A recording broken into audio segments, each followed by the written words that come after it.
Dear student, આપણે hydrocarbon ચેપ્ટરમાં alkane last લેક્ચરમાં પૂરું કરેલું હતું. આજે આપણે આલ્કીન સંયોજન હાઇડ્રોકાર્બનનો બીજો ભાગ આલ્કીન સંયોજન વિશે ભણીએ. આલ્કીન સંયોજનમાં કાર્બન કાર્બન વચ્ચે ઓછામાં ઓછો એક દ્વિબંધ હોય છે, તો જ એને આલ્કીન કહેવાય. હા, એક કરતાં વધારે પણ દ્વિબંધ હોઈ શકે, પણ ઓછામાં ઓછો એક જગ્યાએ દ્વિબંધ હોવો જોઈએ. તેથી આલ્કીન સંયોજન અસંતૃપ્ત હાઇડ્રોકાર્બન છે. જે આલ્કીનમાં ફક્ત એક જ જગ્યાએ દ્વિબંધ હોય, તો આવા એક કરતાં વધારે નહીં, માત્ર એક જ જગ્યાએ દ્વિબંધ હોય તો આવા આલ્કીન સંયોજનનું સામાન્ય સૂત્ર CnH2n હોય છે. હવે આલ્કીનની જેમ આપણે પેરાફિન કહીએ છીએ, એ જ રીતે પેરાફિનનો લેટિન શબ્દ હતો ઓછો સક્રિય, તો આલ્કીનને ઓલેફિન મતલબ તૈલી સંયોજન બનાવનાર પદાર્થ પણ કહેવામાં આવે છે. તો આલ્કીન માટે શબ્દ વપરાય ઓલેફિન. ઓલેફિન લેટિન ભાષાનો શબ્દ જેનો મતલબ તેલ બનાવનાર સંયોજન. તેનું પ્રથમ સભ્ય કે જે ઇથિન છે, તો આ ઇથિનની ક્લોરીન સાથે પ્રક્રિયા કરતા 1,2-ડાયક્લોરોઇથેન બનશે, જે તૈલી પદાર્થ છે. હવે આપણે આલ્કીનના દ્વિબંધના બંધારણની વાત કરીએ તો કાર્બન પરમાણુની ઉત્તેજિત અવસ્થામાં એની ઇલેક્ટ્રોન રચના 2s1, 2px1, 2py1 અને 2pz1 હોય છે. એટલે 4 ઇલેક્ટ્રોન થઈ ગયા, આમાંથી એક s અને 2 p સંકરણમાં ભાગ લેશે. તો આપણે ઇથિનનું ઉદાહરણ લઈએ, એટલે કે C2H4, જેમાં દરેક કાર્બન sp3 sp2 સંકરણ પામે છે. તો આ એક કાર્બન છે અને આ બીજો કાર્બન, તો બેયની sp3 sp3 હેડ ટુ હેડ શીર્ષ સાથે શીર્ષ જોડાઈને ધરી ઉપર સિગ્મા બંધ બનાવે. બાકીની બે sp2 છે એ હાઇડ્રોજનની 1s કક્ષાકાર ઇલેક્ટ્રોનની ભાગીદારી કરી સિગ્મા બંધ બનાવે. અહીંયા પણ બાકીની બે sp છે હાઇડ્રોજનની 1s કક્ષાકારે સિગ્મા બંધ બનાવે. એટલે આ ભાગ સમતલીય થશે. પણ હજી એની પાસે 2p કક્ષક કે જે બંધમાં ભાગ લેતી નથી, તે સમતલને લંબ રૂપે હોય છે. એટલે ખરેખર આમ હોય છે, પણ આપણે બોર્ડ કે કાગળ ઉપર કેમ બતાવો એટલે એને ત્રાંસુ બતાવી દીધું. તો આ બેયના એક એક ઇલેક્ટ્રોનની ભાગીદારી થઈ પાયબંધ બનાવે. તો બે પાયબંધ નથી બતાવેલા છોકરાઓ. આ જે છે એ સમતલની ઉપર અને પાછળ સતત બદલતા હોય છે. ઇલેક્ટ્રોનનું વાદળ કહેશું, એટલે ખરેખર પાયબંધ એક જ બને, પણ સમતલની આગળ અને સમતલની પાછળ સતત ઘૂમતા હોય છે. ઇલેક્ટ્રોનનું વાદળ જોવા મળે, એક જ પાયબંધ ગણાય.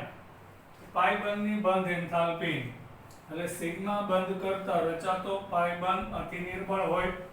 આવા 1 મોલ પાયબંધ તોડવા 284 કિલોજૂલ જેટલી ઓછી ઉર્જાની જરૂર પડે.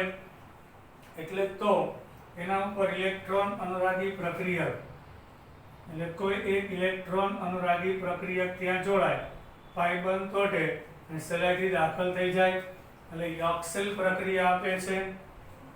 ઇથેનમાં કાર્બન કાર્બન વચ્ચે એકલ બંધ છે, તો આ બંધની એન્થાલ્પી 384 કિલોજૂલ પ્રતિ મોલ છે.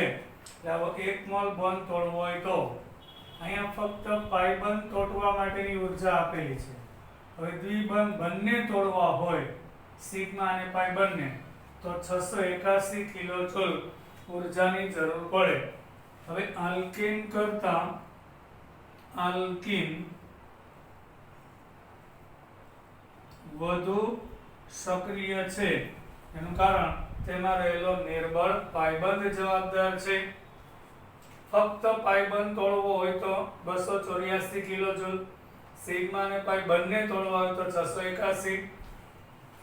હવે આજે ઇથિનનો અણુ જે સમતલીય હોય એમાં કાર્બન કાર્બન વચ્ચેનું અંતર 134 પાઇકોમીટર, કાર્બન હાઇડ્રોજનનું અંતર 110 પાઇકોમીટર, પછી H C અને C આ ખૂણો 121.7 અંશ હોય છે, પછી H C અને H નો ખૂણો 116.6 અંશનો જોવા મળે છે.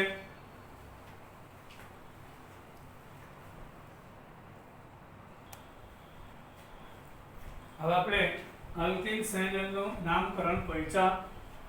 આલ્કિન સંયોજનના IUPAC નામકરણ માટે કાર્બન પરમાણુની દ્વિબંધ ધરાવતી યુક્ત એટલે કે લાંબી લાઈન પસંદ કરવામાં આવે દીર્ઘતમ, તેમાં દ્વિબંધ તેમાં આવી જવો જોઈએ અને દ્વિબંધ નજીકના છેડેથી એટલે અહીંથી નજીક હોય તો અહીંથી ક્રમ આપવાનો, અહીંથી નજીક હોય તો અહીંથી ક્રમ આપવામાં આવે છે એટલે લઘુત્તમ ક્રમ. આલ્કેનના નામમાં જેમ રહેલો પ્રત્યય n હોય, જેમ કે 3 કાર્બન હોય તો આપણે પ્રોપેન લઈએ છીએ, તમે છેલ્લે પ્રત્યય n આવતો હોય તે કાઢી અને ઇન લગાડવામાં આવે એટલે તે પ્રોપીન થશે. ઇન પ્રત્યય લગાડવામાં આવે છે, n ને બદલે ઇન. આલ્કિનનું પ્રથમ સભ્ય સૂત્ર મુજબ CN C1H2 એટલે CH2 મિથિન થવું જોઈએ, પણ નથી, કારણ કે આ સંયોજન આયુષ્ય અતિ ટૂંકું છે, કારણ કે એમાં કાર્બનની ચતુસંયોજકતા પૂર્ણ થતી નથી, એટલે આ ખૂબ જ એમાં આગળ 2 બોન્ડિંગ પેર છે અને એક લોન પેર એટલે ખૂબ જ અસ્થાયી છે, તો અસ્થાયી સંયોજનને ગણવામાં આવતા નથી. બરાબર, ખૂબ જ સક્રિય એટલે હોય જ ના શકે. એટલે આગળ જોઈ ગયા તે મુજબ આલ્કિનનું પ્રથમ સભ્ય ઇથિન જ રહેશે. એનું સામાન્ય નામ ઇથિલિન છે અને IUPAC નામ ઇથિન તરીકે ગણવામાં આવે છે. હવે આપણે કેટલાક આલ્કિન સંયોજનના નામકરણ જોઈએ. અહીંયા CH3CH ડબલ બોન્ડ CH2 છે. હવે ધારો કે આ દ્વિબંધ અહીંયા હોય તો અહીંથી ક્રમ પહેલો થશે, બરાબર, અહીંથી બીજો, તો લઘુત્તમ ક્રમના નિયમ મુજબ 1 આવે, અહીંથી પહેલો થશે, અહીંથી બીજો, તો દ્વિબંધ અહીંયા હોય કે અહીંયાનો ક્રમ પહેલો જ રહેશે, એટલે આપણે ક્રમ આપતા નથી અને ડાયરેક્ટ 3 કાર્બન એટલે પ્રોપેન એનો n પ્રત્યય કાઢીને ઇન લગાડવામાં આવે એટલે કે એ પ્રોપેન થશે. ઇંગ્લિશમાં વધારે સમજાયું છે, આ પ્રોપેન છે, એમાંથી n કાઢી નાખો એટલે પ્રોપેન થશે. આ રીતે 4 કાર્બન વાળું સંયોજન છે, 1 2 3 અને 4. હવે અહીંયા આગળ દ્વિબંધ અહીંથી ત્રીજા કાર્બન ઉપર પણ અહીંથી પહેલા ઉપર છે એટલે પહેલો ક્રમ આપવામાં આવે. 4 કાર્બન એટલે બ્યુટેન આખું લખવામાં આવતું નથી, તેનું ટૂંકું રૂપ બ્યુટ લખાય છે. બ્યુટ 1 તરીકે ઓળખવામાં આવે છે. હવે આ 4 કાર્બનમાં દ્વિબંધ અહીં બીજા કાર્બન ઉપર છે એટલે બ્યુટ 2 થશે. અહીંથી પણ નો ક્રમ બીજો, અહીંથી પણ બીજો એટલે બ્યુટ 2 થશે. પછી આવશે 4 કાર્બનમાં દ્વિબંધ 2 જગ્યાએ આવેલો છે તો બહુવચન વપરાય બ્યુટા. આ 1 2 3 અને 4, અહીંથી પણ એનો ક્રમ 1 3 થશે, અહીંથી પણ 1 3 એટલે બ્યુટા બહુવચન. અહીં કેમ ક્રમ આપવો હોય તો એનું શોર્ટ ફોર્મ બ્યુટ લખાય. એક જ દ્વિબંધ હોય તો 2 વાર હોય તો બ્યુટા લખાય, 2 વાર 3 વાર તો બ્યુટા. 1 3 પહેલા તો બ્યુટા પછી 1 3 ઇન 2 વખત એટલે 1 3 બ્યુટાડાઇન. બ્યુટા 1 3 ડાઇન થશે. હવે આની વાત કરીએ આપણે. અહીં એક જ લાઈનમાં 3 કાર્બન દ્વિબંધ સહિતની હરોળ પસંદ કરવાની. અહીં શાખા આવી ગઈ એટલે બીજા ઉપર શાખા એટલે 2 મિથાઇલ પ્રોપ 1 ઇન. પછી અહીં આવશે 1 2 3 અને 4. અહીં દ્વિબંધ વાળી લાંબી હરોળ લેવામાં આવે આ આરોળ લઈએ તો નહીં ચાલે, આ દ્વિબંધ વાળી. હવે ત્રીજા ઉપર આના કરતાની સક્રિયતા વધુ એટલે આનો ક્રમ નાનો રહેશે એટલે 3 મિથાઇલ બ્યુટ 1 ઇન એનું IUPAC નામ થશે.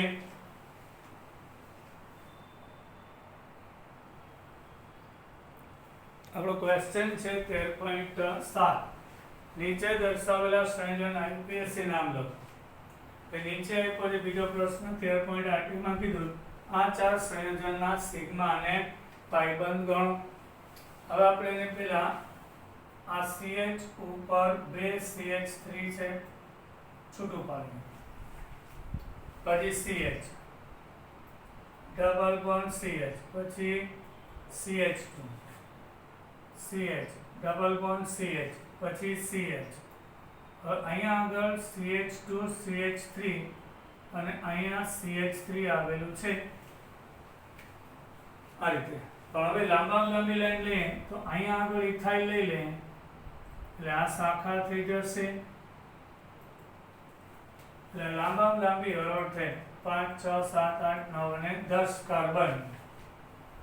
હવે દ્વિબંધનો ક્રમ આપીએ તો અહીંથી ત્રીજો અને છઠ્ઠો થાય છે, અહીંથી આપીએ તો 4 અને 7 થાય છે, તો 3 અને 6 ન્યૂનતમ થશે. મિથાઇલનો ક્રમ બીજો ને 8મો થશે એટલે પહેલા તો શાખા લખી નાખીએ 2,8 ડાયમિથાઇલ. પછી 10 કાર્બન છે એટલે ડેકેન થાય, પણ એક જગ્યાએ એવો દ્વિબંધ હોય તો ડેક, અહીં બે જગ્યા એટલે ડેકા. 3 4 5 6 7 8 9 10 ડેકા. 3 6 ત્રીજા ને છઠ્ઠા ઉપર દ્વિબંધ 3 6 ડાઇન થશે. આ થયું આપણું IUPAC નામ. હવે એમાં સિગ્મા ને પાઇબંધ ગણવા છે તો અહીંયા આગળ CH3 થશે, અહીંયા CH,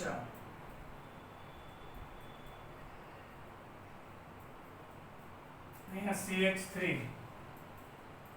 આ CH, CH,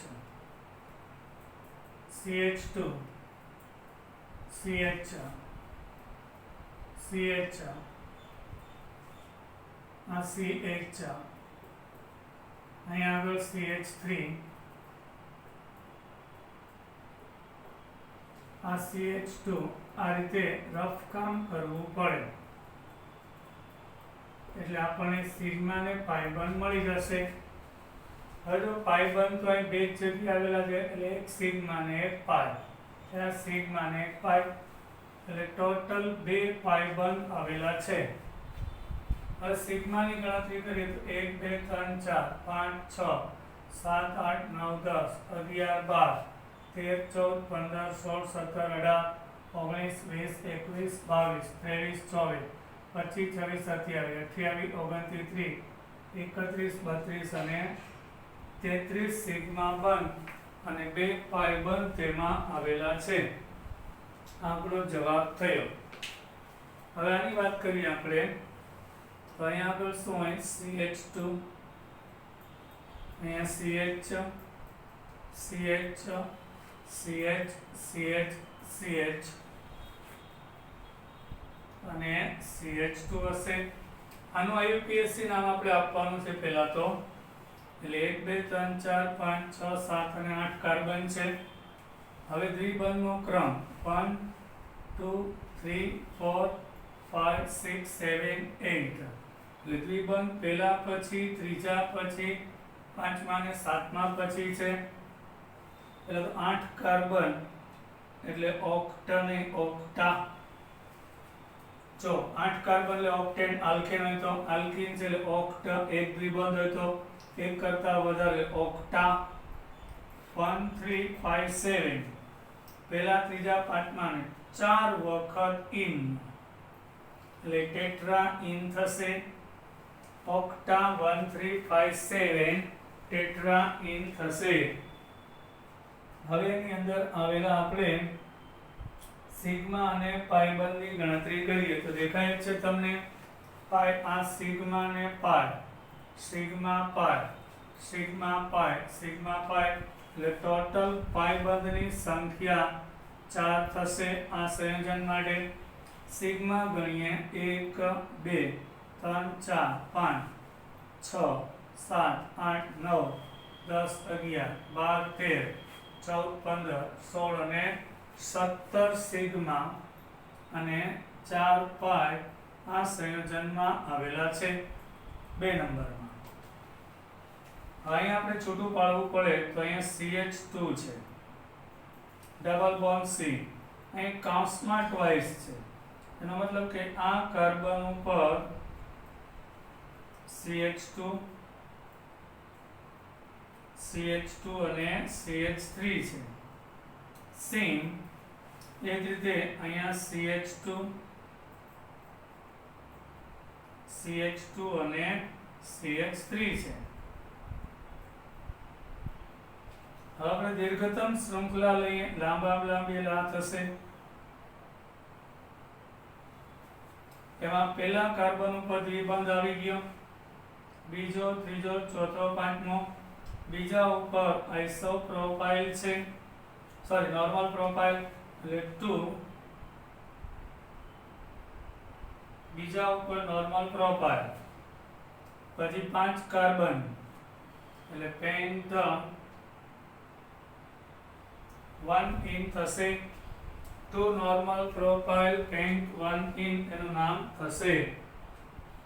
હવે સિગ્મા અને પાઈ બંધ ગણો છીએ, અહીંયા આગળ એક જ પાઈ બંધ દેખાય છે એટલે 1 પાઈ.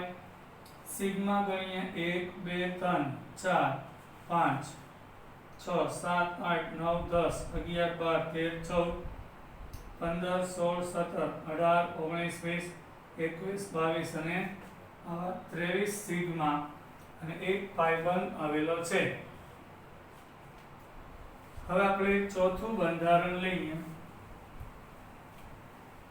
જેમાં પહેલા તો IUPAC નામમાં લાંબી લાઈન પસંદ કરો એટલે 1 2 3 4 5 6 7 8 9 આ પણ ચાલશે.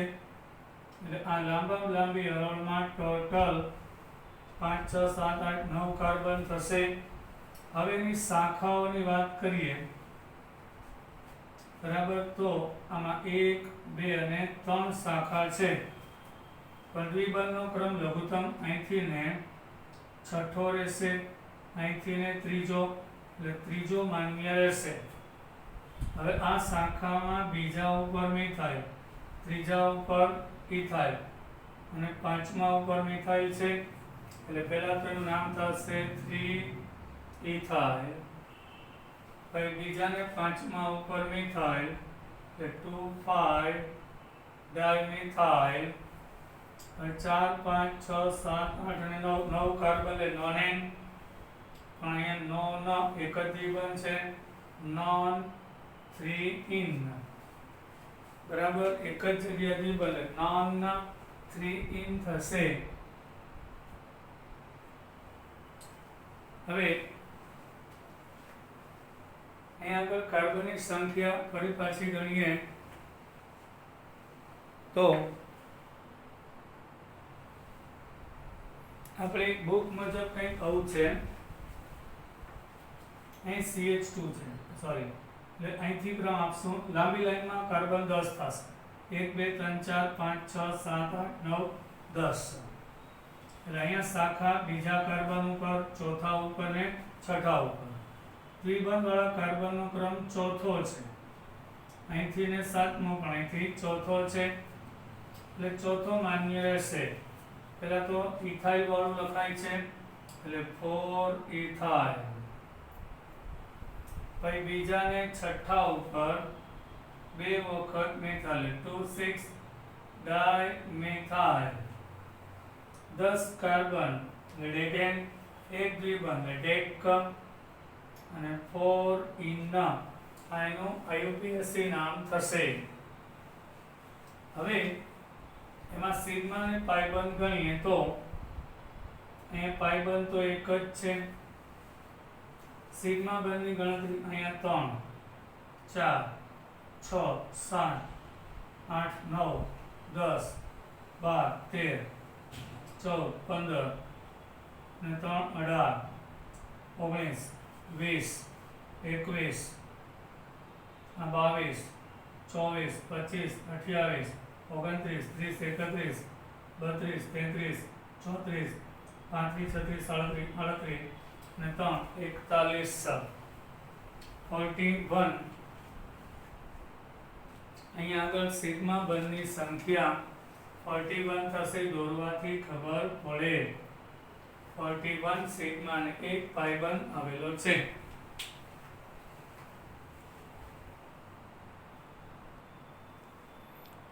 હવે આપણે આલ્કીન સંયોજનમાં જોવા મળતી સમઘટકતાની વાત કરીશું.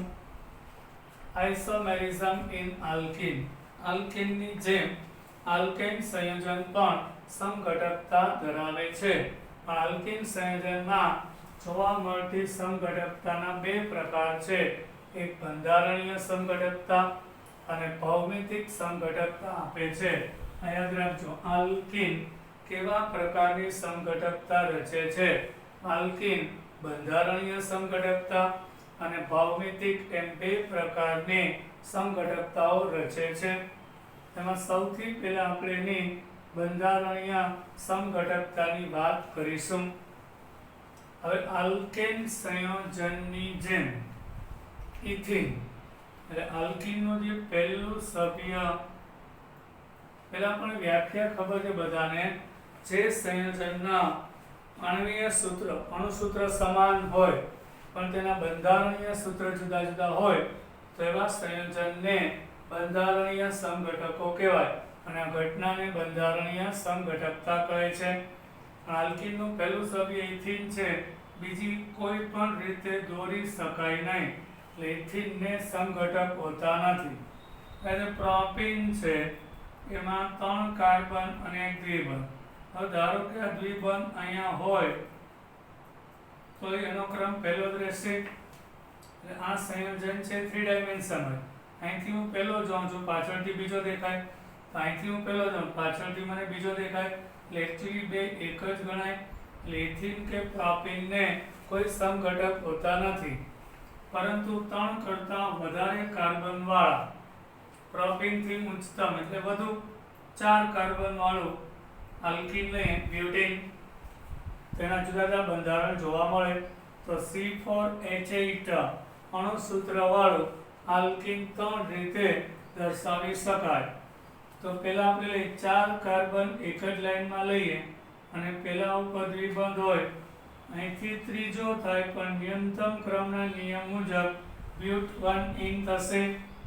અહીંથી 4 કાર્બન અને બે સાઈડથી બીજો તો બ્યુટ 2 ઇન થશે. હવે એક જ લાઈનમાં 3 કાર્બન છે, એમાં બીજા ઉપર મિથાઇલ તો 2 મિથાઇલ પ્રોપ 1 ઇન થશે. આ છે 2 મિથાઇલ પ્રોપ 1 ઇન થશે.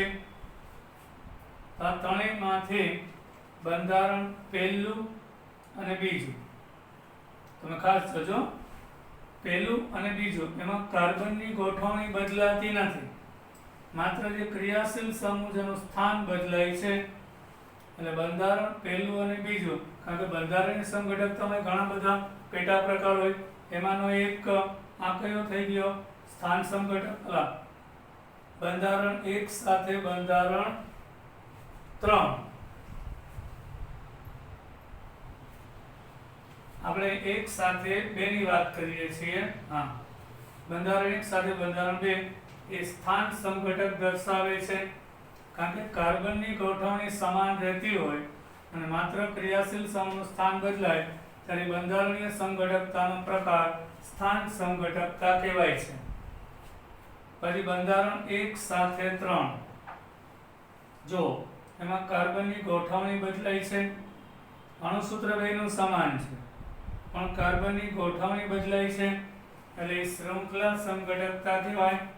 એટલે 2 અને 3 સાથે જુઓ, એમાં કાર્બનની ગોઠવણી બદલાય છે એટલે બંધારણ પહેલું ત્રીજા સાથે, બીજું ત્રીજા સાથે શૃંખલા સમઘટકતા રચે છે.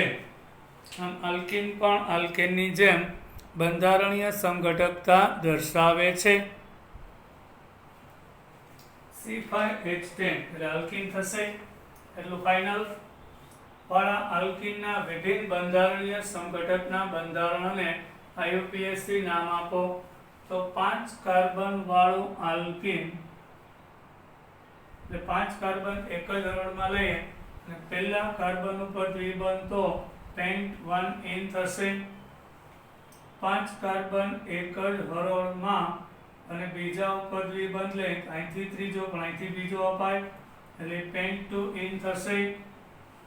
હવે બે સાઈડથી ક્રમ બીજો રહેશે અને એક શાખા મિથાઇલ તો આને અહીંથી ક્રમ ના અપાય અહીંથી અપાય એટલે 2 મિથાઇલ બ્યુટ-2 થશે. પછી અહીંયા પહેલા ઉપર દ્વિબંધ ને ત્રીજા ઉપર શાખા તો 3 મિથાઇલ બ્યુટ-1 થશે.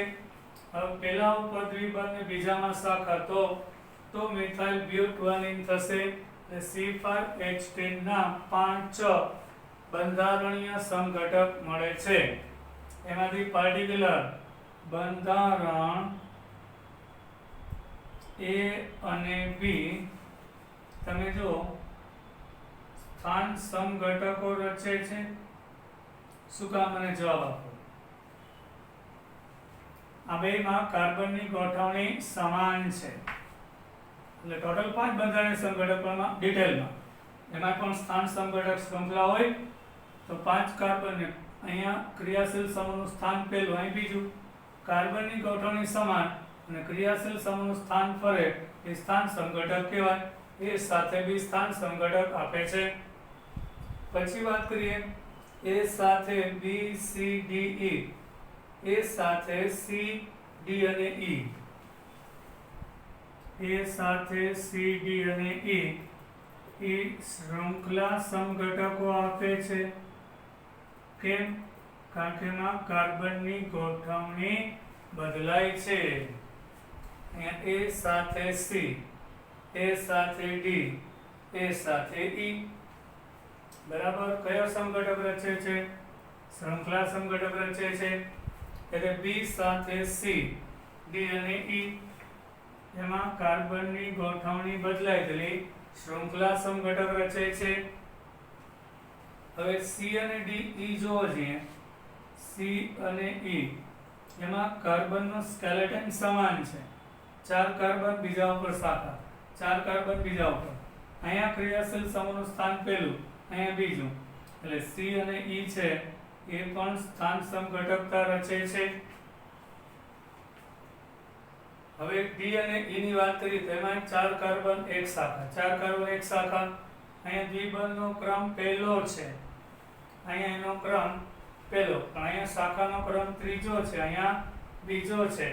એટલે આ બધા એના સ્થાન સમઘટકો થશે. આ રીતે આપણે નામકરણ આપી શકાય. અને સ્થાન સમઘટકો એટલે બંધારણીય સંઘટકતાની અંદર રહેલા શૃંખલા અને સ્થાન સમઘટક જો પૂછાય તો પણ ગોતવાના રહેશે. અહીંયા ફક્ત એના બંધારણીય કુલ માહિતી હતા, ડિટેલમાં જોયું અને તેનું ફક્ત UPSC નામ માંગેલું હતું. હવે આપણે બંધારણીય સંઘટકતાવાળો મુદ્દો નેક્સ્ટ લેક્ચરમાં ડિટેલમાં જોશું. આજે અહીં સુધી રાખીએ. જય હિન્દ.